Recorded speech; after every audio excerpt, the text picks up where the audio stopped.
ছাত্রছাত্রীরা, আজকে আমি তোমাদের যে বিষয়টি পড়াচ্ছি ক্লাস 9 বিষয় ইতিহাস, প্রথম অধ্যায় ফরাসি বিপ্লবের কয়েকটি দিক।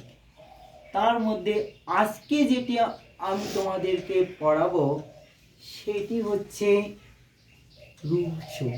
আজকের পাঠ হচ্ছে রুশো। এই ফরাসি বিপ্লবের ঝড়ের পাখি, ফরাসি বিপ্লবের জনক নামে পরিচিত রুশো ছিলেন জনপ্রিয় দার্শনিক ও রাষ্ট্রবিজ্ঞানী। সাম্যবাদী সমাজের পথিকৃৎ রুশো বলতেন, আধুনিক যুগের কৃত্রিম বিধি ব্যবস্থায় মানুষের দুঃখ কষ্টের মূল কারণ। তার 1755 খ্রিস্টাব্দে প্রকাশিত অসাম্যের সূত্রপাত গ্রন্থে লিখেছেন, মানুষ স্বাধীন সত্তা নিয়ে জন্মায়, কিন্তু সর্বত্রই সে শৃঙ্খলে আবদ্ধ। অর্থাৎ man is born free but everywhere she is in chain.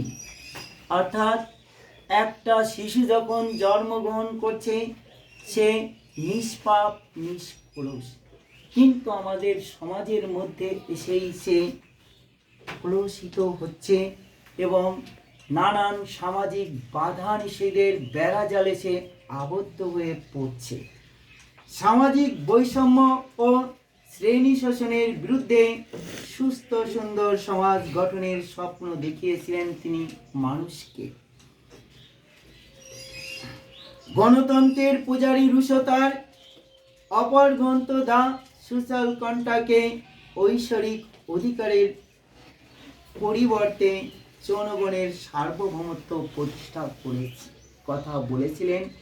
Russo যে সময়ে জন্মগ্রহণ করেছিলেন সেই সময়ে ফরাসি যে রাজতন্ত্র প্রতিষ্ঠিত ছিল এটা হচ্ছে ঐশ্বরিক উৎপত্তিবাদ, অর্থাৎ রাজার পুত্রই রাজা হতো।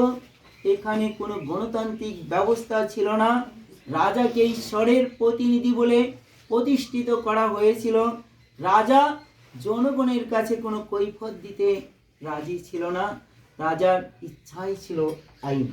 এই মতো অবস্থায় তার সামাজিক চুক্তি গ্রন্থে তিনি এর সমালোচনা করেছিলেন।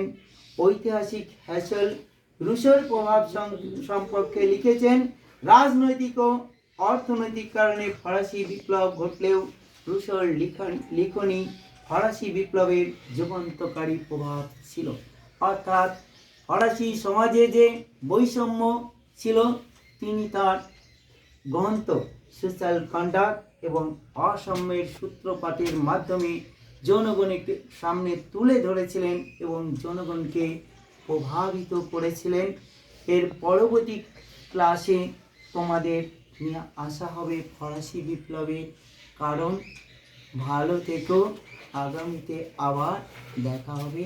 ধন্যবাদ।